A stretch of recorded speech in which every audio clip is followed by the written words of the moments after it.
We had a pretty big expedition over to Canada in 2019 and had a really awesome race over there for the Worlds, but on the last day had an explosion which sort of ended that boat. And the solution when we got back here over the last year is to put together our old attack marine boat, which is a bit smaller, 20-foot boat with a smaller engine, and that gave us something to race for the next year or so. I suppose being out of the sport for a year or so and also having the smaller boat, underpowered, we probably weren't really expected to be front runners, but I knew that that boat, especially on those rivers, was going to be really competitive and hard to beat because you can just drive the pants off it. We gave it a good nudge in the morning and we thought we caught everyone, so we were a bit surprised to be put second and saw that Roger had beaten us up, but it turns out they got the times wrong and we were actually first, which is what we expected.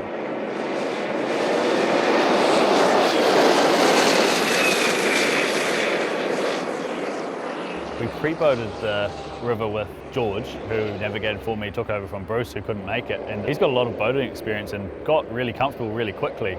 We sort of knew our lines and boated it quite hard, and it seemed to be the fastest way to go.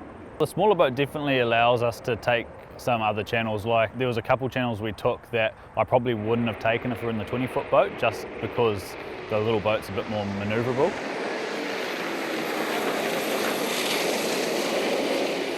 You can throw it around pretty aggressively, so we did take some skinnier channels, which apparently some other boats didn't, which probably gained us a bit more time since we don't have that top speed. So I think there was about 17 seconds between us and Roger on the last leg.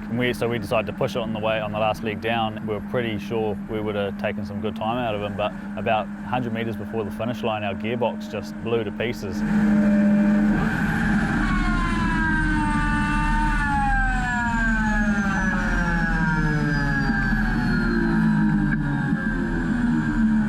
I had a gearbox warning probably 2 corners before that for oil pressure, and I thought, oh, there's only 2 corners to go, we'll get across the line, and we ended up drifting across the line after the gearbox blew to pieces.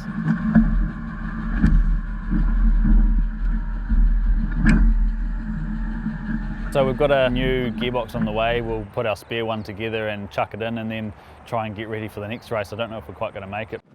The main goal is to really get some seat time over the next year before the next Worlds. That's the goal, is to be really in the zone and competitive for the next World Champs, which is hopefully in New Zealand, and that's what I want to do, is win a World Champs. Here we go!